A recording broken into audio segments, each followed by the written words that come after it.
All right, let's dive in. We're going to talk about the genesis of Google. How did this thing go from a university research project to, well, the engine of the entire modern internet, and all in just 16 years? It's an incredible story about how one company basically set out to organize all of the world's information and ended up building an absolute empire. But first, just think about this for a second. What do we actually do before we could just Google it? No, seriously. Before 1998, finding something online was a completely different ballgame. You couldn't just type a question and boom, there's your answer. This one question really frames just how profoundly Google changed our entire relationship with knowledge itself. The early web was kind of a digital Wild West. It was dominated by these big directories and search engines. You probably remember some of them: Yahoo, AltaVista, Lycos, heck, even Ask Jeeves. And they were often just cluttered, slow, and totally riddled with spam. And then along comes Google. Just a clean, white page with one single search box. It was so simple, and it offered a radically, radically better way to find what you were looking for. So the big question is, how'd they pull it off?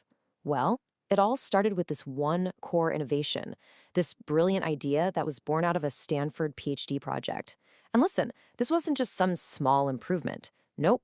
This was a complete, fundamental rethinking of how search was even supposed to work. Okay, so the secret sauce, it was called PageRank.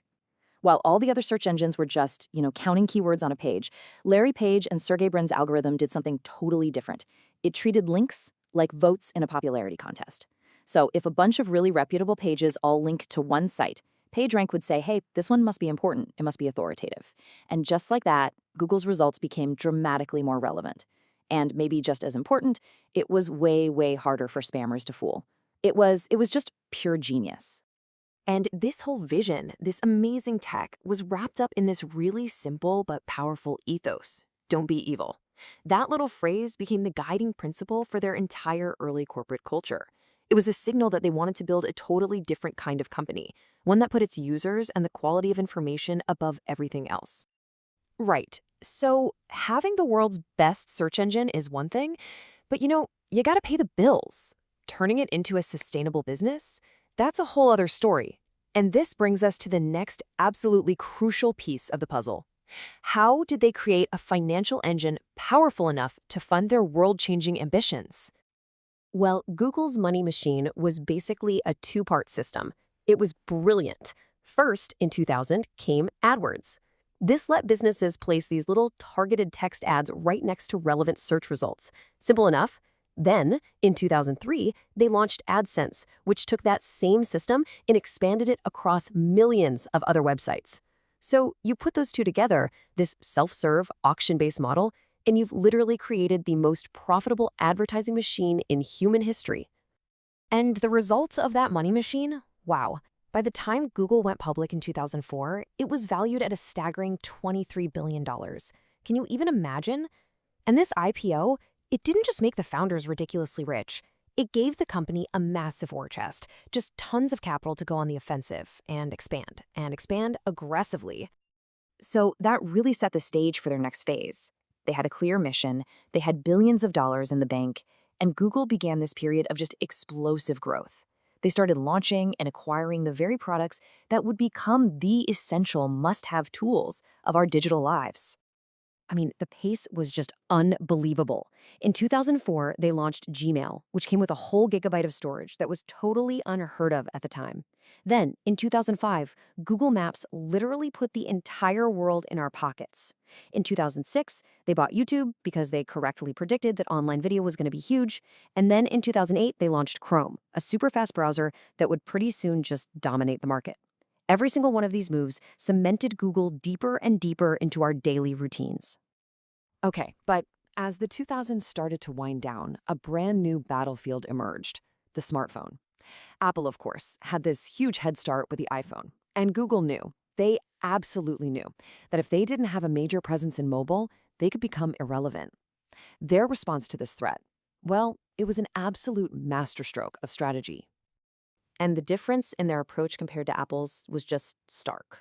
Apple created this beautiful, closed ecosystem, the walled garden where they controlled every single thing. What did Google do? The exact opposite. They made their mobile OS, Android, open source, and they gave it away for free. Think about that. The goal wasn't to sell phones. The goal was to make sure Google services, search, maps, Gmail were on every phone, no matter who made. So, did it work? Oh, yeah, it worked. By 2014, that Android strategy had paid off in a massive way. It was powering something like 80% of all smartphones on the entire planet. This made Google the invisible backbone of the mobile world. It wasn't just a win, it was an absolute checkmate.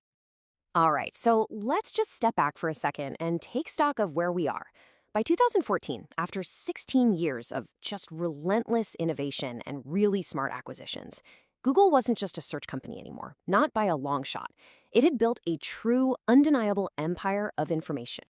I mean, just think about the sheer scale of their dominance by this point.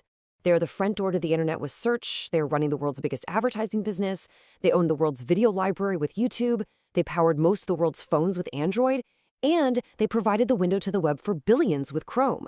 They had become the fundamental infrastructure of the entire internet age. Now, as you can probably guess, that level of control did not go unnoticed. With all that immense power came some pretty immense scrutiny.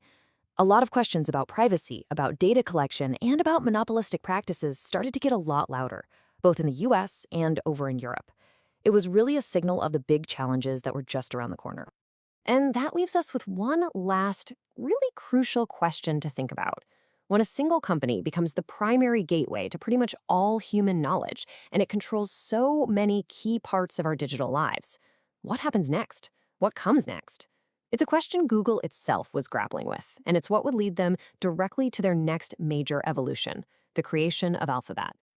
Okay, so let's talk about 2015. Google, right? One of the biggest, most powerful companies on the planet, just completely turns itself inside out.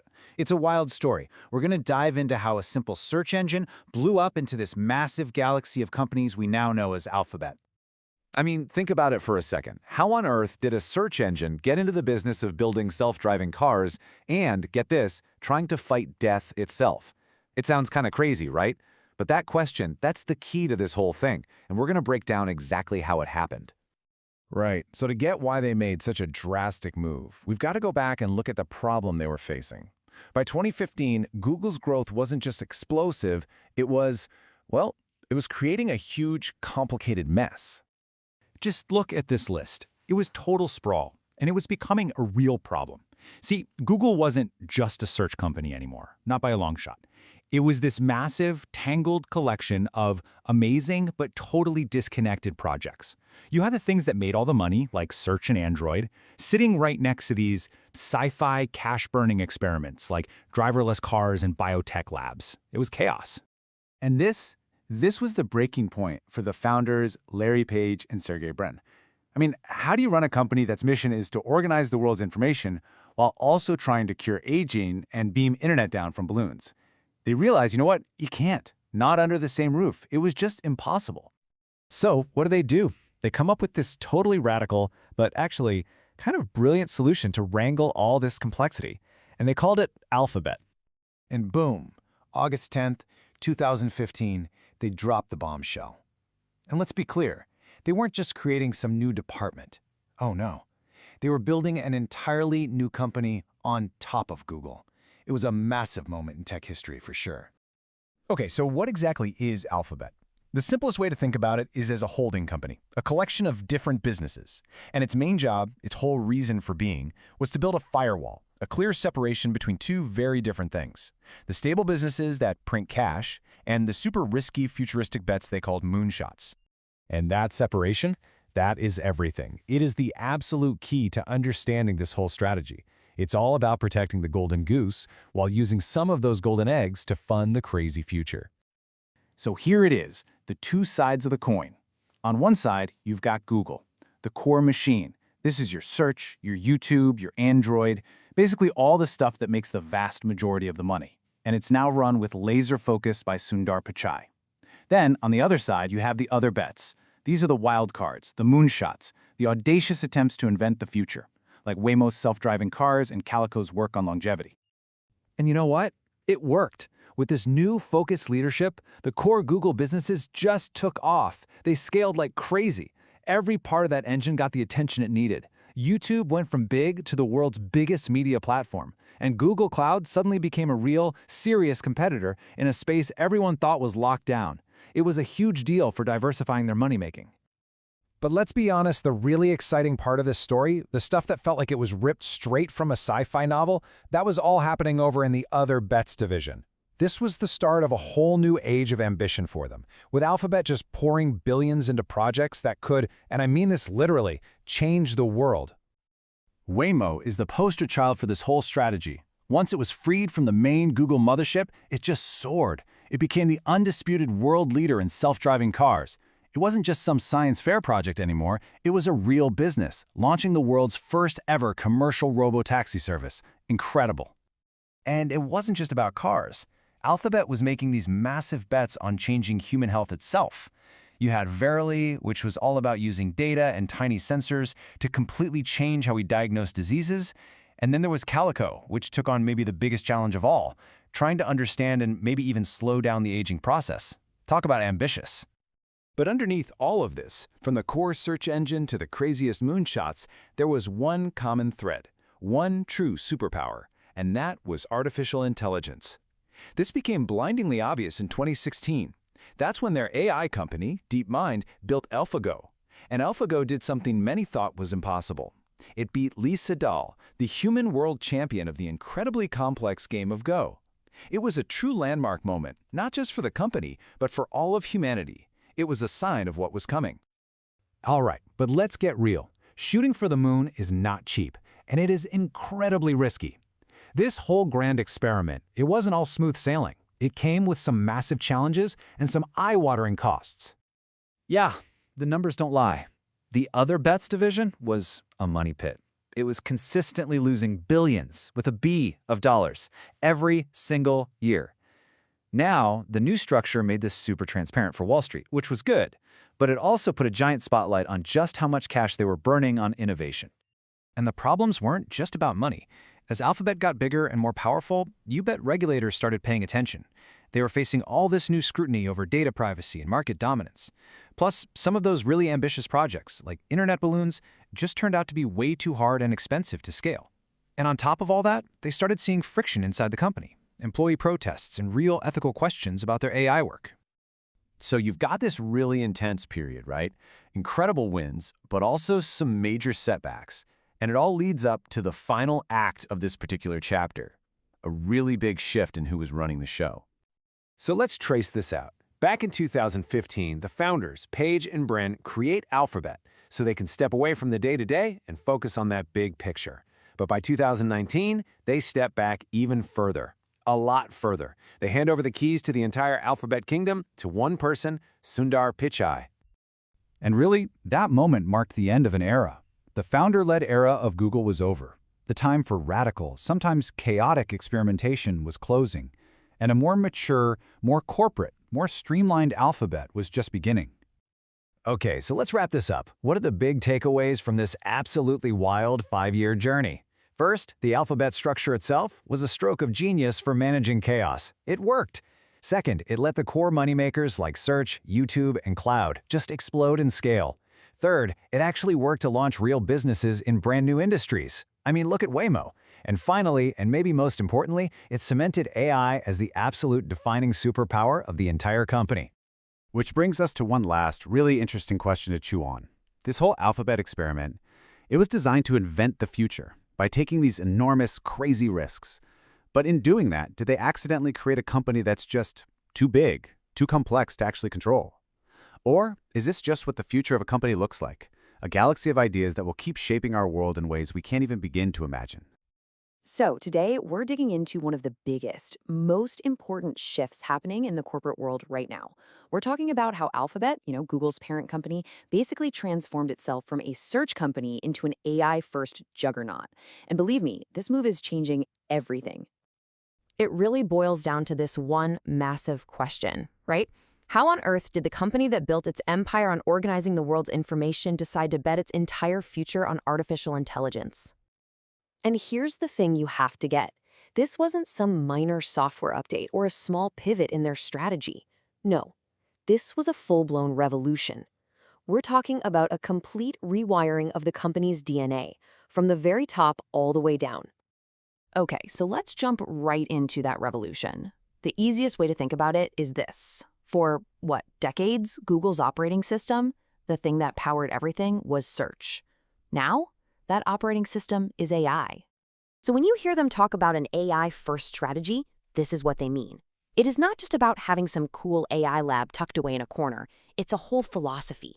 It means every single product, every business decision, from your Gmail to their massive cloud services, is being completely rethought through the lens of AI. And 2020, well, that was the inflection point. That's when the switch really flipped. AI went from being this interesting side project to the absolute core of their business, driving their strategy, their products, and their financials. They went all in. So how do you actually power a revolution this huge? You need some serious engines. And for Alphabet, it really comes down to two incredibly powerful and deeply connected forces: their groundbreaking AI research and their monster of a cloud business. I mean, the sheer scale of what they're doing is just wild. On one hand, you've got Project Gemini, which is their direct answer to what OpenAI is doing. But then, on the other hand, you have something like DeepMind's AlphaFold, which literally solved a 50-year-old problem in biology. That's not just a product, that's a fundamental scientific breakthrough that's changing medicine. And all that science is being woven right back into the products we use every day. And that brings us to the cloud. You have to see the cloud as the commercial engine for all this AI innovation. It's a brutal, high-stakes market, the cloud wars, and Google is playing the role of the strategic challenger. They're using their unmatched AI and data skills as their main weapon to go after huge enterprise customers and steal market share from giants like Amazon and Microsoft. And just look at the numbers. They really do speak for themselves. Google Cloud is growing faster than any other part of Alphabet. But here's the real kicker, the genius of the strategy. It's not just about the direct revenue. The cloud is the platform where other companies are paying Google to build their own AI solutions using Google's tools. This creates this incredible feedback loop that makes Google's entire AI ecosystem more powerful and, frankly, almost indispensable. Okay, so we've talked a lot about corporate strategy, but what does this AI revolution actually look like for you and me? Let's take a look at how it's already shaping our daily lives. It all starts with hardware.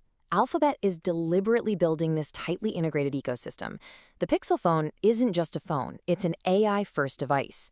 Your Nest Hub is the AI controller for your home.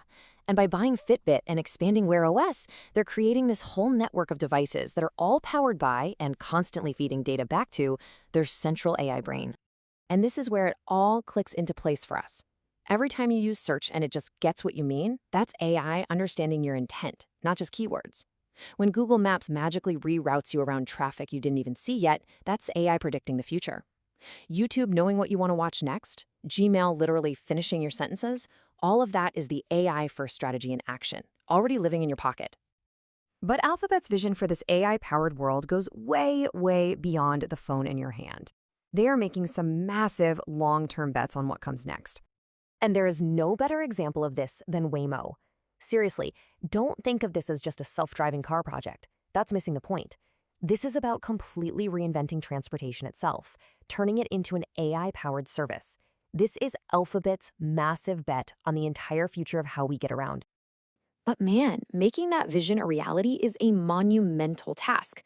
I mean, first, you have to perfect the technology itself, which is just an insane challenge. Then you have to launch actual taxi services to prove the business can work. Then you have to scale it up with huge logistics partnerships. And all the while, you're navigating this incredibly complex web of safety rules and regulations. It is a massive, high-stakes gamble. Of course, when you get this big, when you have this much power and influence, well, you also get a giant target painted on your back. Becoming the center of the AI universe comes with some intense, intense scrutiny. And these challenges, they're coming from all sides. You've got regulators in the US, Europe, India, you name it, launching major antitrust investigations into their dominance. They're looking at everything: search, ads, and now, of course, AI.